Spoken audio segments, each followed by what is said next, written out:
गाड़ी जो है ये जाएगी पैसेंजर मावली के लिए और इसी पे पड़ेगा गोरम घाट।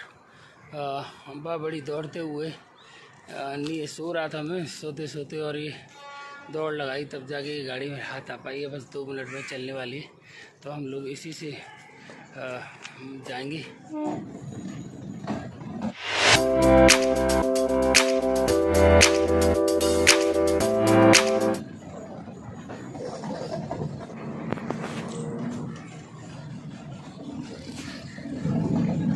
यहाँ फुलाद नाम का ये स्टेशन है। यहाँ पर ये इंजन चेंज हो रहा है, और अभी तक जो डिब्बा पीछे था वो अब आगे हो जाएगा। ये मेरे साथ ही आप देख सकते हैं इंजन आ रहा है।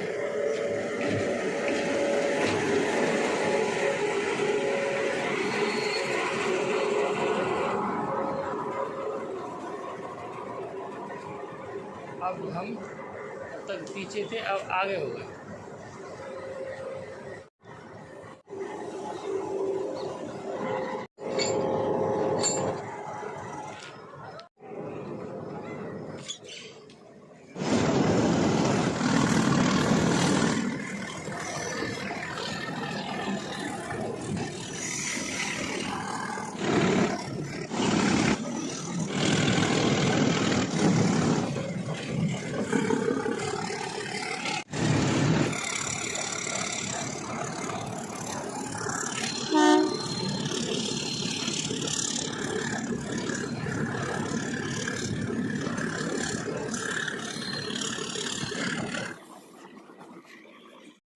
ये है गोरम घाट स्टेशन, और यहाँ दूर दूर तक कोई नज़र नहीं आ रहा इनकी सब।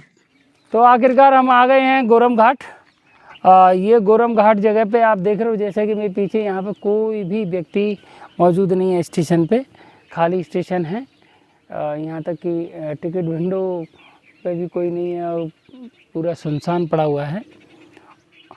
और सुबह करीबन 6:15 पे गाड़ी चली थी, पैसेंजर गाड़ी है मावली कमली घाट के लिए, और वो हमें यहाँ उतार देती है 7:51 पे।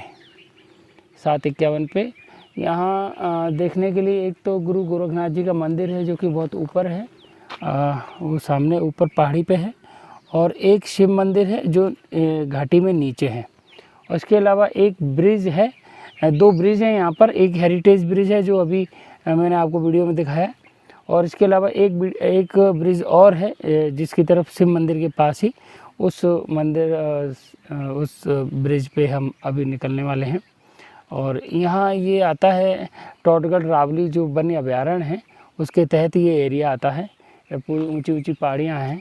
यह रावली श्रृंखला की सबसे मतलब ऊंचाइयों वाली में, इस वाली बेल्ट में सबसे ऊंचाई वाली बेल्ट, इस वाली बेल्ट में सबसे ऊंचाई वाली पहाड़ियाँ हैं ये। यहाँ सावन भादों में, जुलाई अगस्त में काफ़ी तेज़ बारिश होती है, जिसकी वजह से खूब सारी हरियाली हो जाती है यहाँ पे, और बहुत सारे लोग यहाँ आते हैं।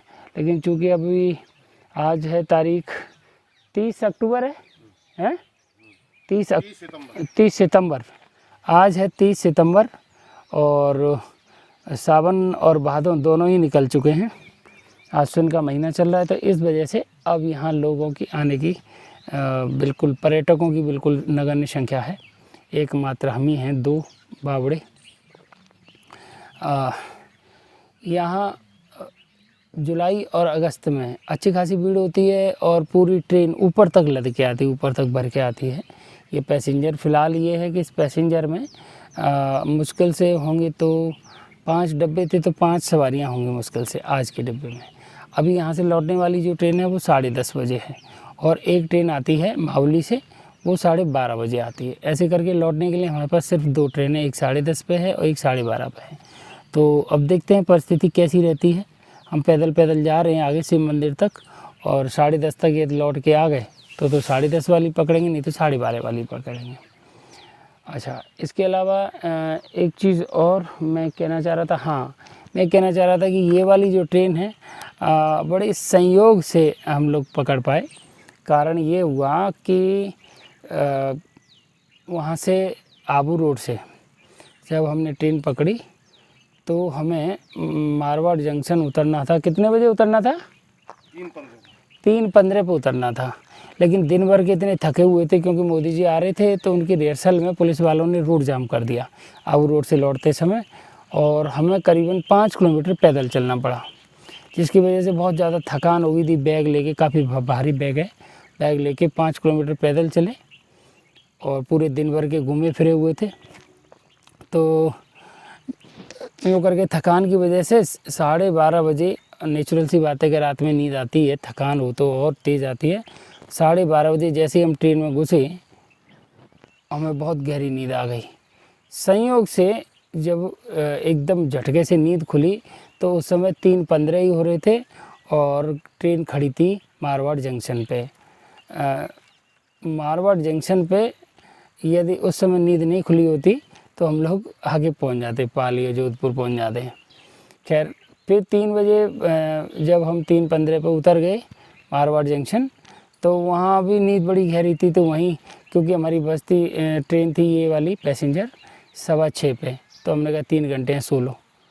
तो वहाँ चटाई बिछाई और फिर सो गए हम।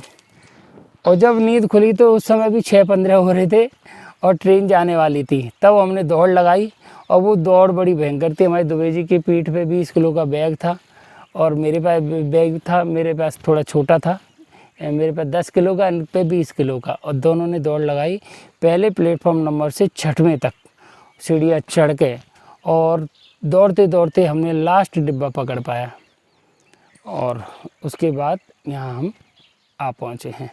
तो कुल मिला के आज की यात्रा काफ़ी रोमांचक रही, दौड़ भाग की रही। और अब आगे आपको शिव मंदिर तक और घाट उस तक ब्रिज तक ले चलते हैं। चलिए दोस्तों, बने रहिए हमारे साथ। क्यों, मज़ा आएगा नहीं दुबे जी? मज़ा आया हैं? हाँ। आज तो ब्रश तो खैर कर लिया है, पर जनरली हम नहा धो के वीडियो बनाने से पहले नहा धो लेते थे। आज हम नहा धो भी नहीं पाए। ट्रेन में पानी की भी शॉर्टेज थी, तो हमारे पास बोतल में जो पानी था उसी से हमने ब्रश वगैरह कर लिया है। अभी नहाने का देखते हैं, शिव मंदिर पे यदि व्यवस्था बैठेगी तो हम वहाँ नहाएंगे। हाँ, जैसे मैं आपको बता रहा था कि 6:15 पे हमारी नींद खुली और अब तुरंत दौड़े दोनों जने बैग ले लेके, कैसे भी करके हमने लास्ट डब्बा पकड़ तो लिया। लेकिन जब डब्बे में घुसे तब याद है कि हमारे पास टिकट नहीं है। और कॉलेज लाइफ की बात अलग थी, कॉलेज लाइफ में खूब विदाउट टिकट चले हैं। उस समय ज़्यादा डर भी नहीं लगता था क्योंकि जेब में पैसे नहीं होते थे। लेकिन इस समय पहली बार जॉब लगने के बाद पहली बार विदाउट टिकट चले हैं, वो भी परिस्थितिवश। हालांकि हमें कोई डर नहीं था क्योंकि हमें पता था कि इसमें कोई टीटी वीटी तो होता नहीं। हाँ, मैंने कहा गार्ड है तो गार्ड साहब को आप अपनी परिस्थिति बता देंगे, जैसी होगी भैया फाइन दे देंगे, चार्ज दे देंगे, और क्या करेंगे। तो अभी देखिए, हम रावली टाटगढ़ का जो वन्य अभयारण्य का ऑफिस है उसकी तरफ जा रहे हैं। यहीं से शायद कोई रास्ता निकले शिव मंदिर के लिए आगे तक। तो अभी ये जंगल शुरू हो जाता है, हम जंगल में। ये रास्ता मुझे लगता है मंदिर के लिए जा रहा है। हाँ, पैदल पैदल पैदल पैदल हम वहाँ पहुँचते हैं, देखते हैं वहाँ नहाने धोने की व्यवस्था है या नहीं है। हालांकि पानी के बहने की आवाज़ तो आ रही है, और ऐसी जगह पे झरने का या नदी का होना स्वाभाविक सी बात है। और ब्रिज भी है यहाँ, तो नदी तो होगी निश्चित है। चलिए, ये है वन्य अभयारण्य क्षेत्र, तो इस वजह से यहाँ बोर्ड भी लगा है कि वन्य जीव अभयारण्य क्षेत्र में किसी भी जंगली जानवर को छेड़छाड़ करना एवं खाद्य सामग्री देना, इनको बंदी बनाना शिकार की श्रेणी में आता है, जो कि वन संरक्षण अधिनियम की धारा 9 का घोर उल्लंघन है। वन्य जीव हमारी अनमोल धरोहर हैं, इनकी रक्षा करें, इनकी रक्षा करें। वन्य जीव हमारी अनमोल धरोहर हैं, इनकी रक्षा करें। चलिए, ज़रूर करेंगे सब। ये देखिए, यहाँ पीपल का बढ़िया सा, पीपल का नहीं है यार, यहाँ है बरगद का वृक्ष और उसका चबूतरा भी बना हुआ है। और इधर से कहीं से पानी की बहने की आवाज़ आ रही है। और यहाँ देखिए, यहाँ कुछ जली के भी निशान हैं और बोतल हैं काफ़ी सारी बियर की, दारू की। मुझे लगता है भैरव बाबा का स्थान है ये। हम सोच रहे थे आवाज़ से यहाँ निश्चित तौर पर पानी की बहुत अच्छी जो है एक सुंदर जगह मिली है हमको। ये पेड़ है, ये पानी बह रहा है नदी का। यहाँ एक घाट सा बना दिया है जिस पे यहाँ नहा सकते हैं, तो ये बहुत सुंदर जगह है। हेडपम्प भी लगाए तो कहाँ लगाए थे? हाँ, कहाँ लगा है? हाँ, हेडपम्प भी वहाँ लगा है। ये पेड़ पानी में है। ये नदी के पानी को इस तरीके से इन्होंने कर लिया व्यवस्थित कि यहाँ आदमी नहा धो सके। चलिए पहले हम नहाते धोते हैं, उसके बाद आगे की कहानी चलेगी।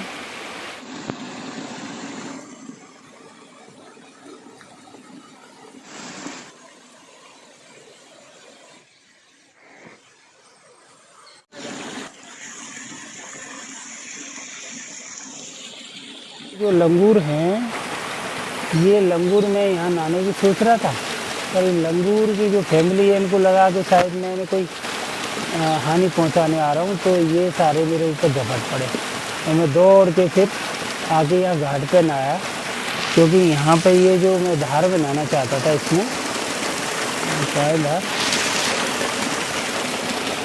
इस धार में नहाना चाहता था, लेकिन इन बंदरों ने धार में नहीं नहाने दिया मुझे। कोई बात नहीं, घर इनका है, हम ज़बरदस्ती क्यों करें।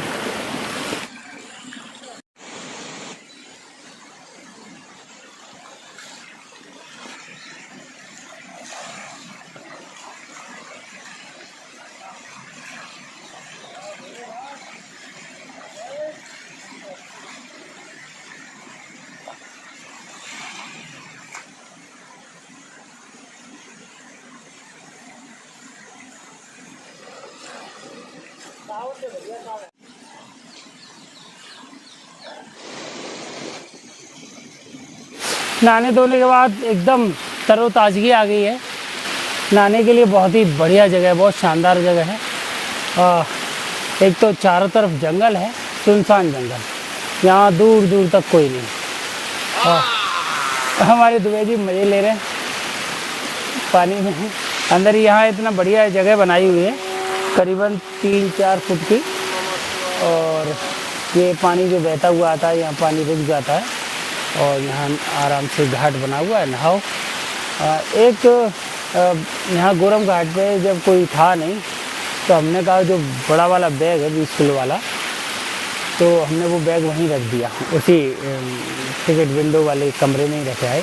हालांकि कोई था नहीं, लावारिस पड़ा हुआ वो, मैंने कौन ढोएगा उसको, क्योंकि अभी हमें पैदल काफ़ी चलना था, तो उसको हम वहीं छोड़ा है।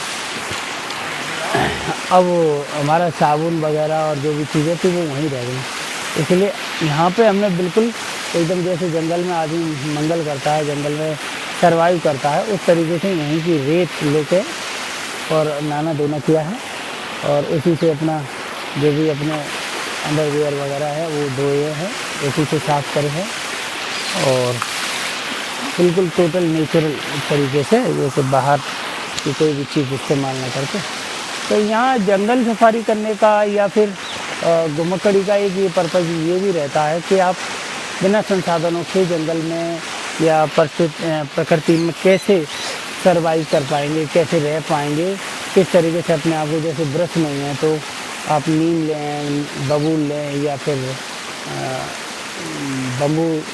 बबूल होता है, एक बबूर होता है, और खिचड़ी भी है, ओवा है, इस तरह की कुछ चीज़ें हैं जिनसे आप ब्रश वगैरह कर सकते हैं, मुंह साफ़ कर सकते हैं, और भी कई सारी है जो प्रकृति में हर चीज़ मौजूद है जिसका उपयोग आप कर सकते हैं, जो बाहर से लेने की आपको ज़रूरत ही नहीं पड़ेगी। यहाँ की मिट्टी में साबुन शैम्पू से ज़्यादा बढ़िया गुण होते हैं और उसका उपयोग कर सकते हैं। और खाने पीने के लिए हम लोग सत्तुआ लेके आए थे, सत्तू जिसे कहते हैं। सत्तू में पानी मिला के खा सकते हैं, छाछ मिला के खा सकते हैं, कैसे भी सत्तू एक बना हुआ आटा होता है, इसे आराम से आप कहीं भी जहाँ चाहें वहाँ बिना आग के ही और आप पेट भर सकते हैं। तो जंगल में जब भी कभी जाएं तो अपने साथ 1-2 किलो सत्तू ले जाएं, जिससे आप भूख लगे तो आप भूखे न रहें। चलिए, अभी यहाँ से आगे एक शिव मंदिर है और एक रेलवे ब्रिज है, हमें वो दो जगह और जाना है, तो वो कवर करते हैं।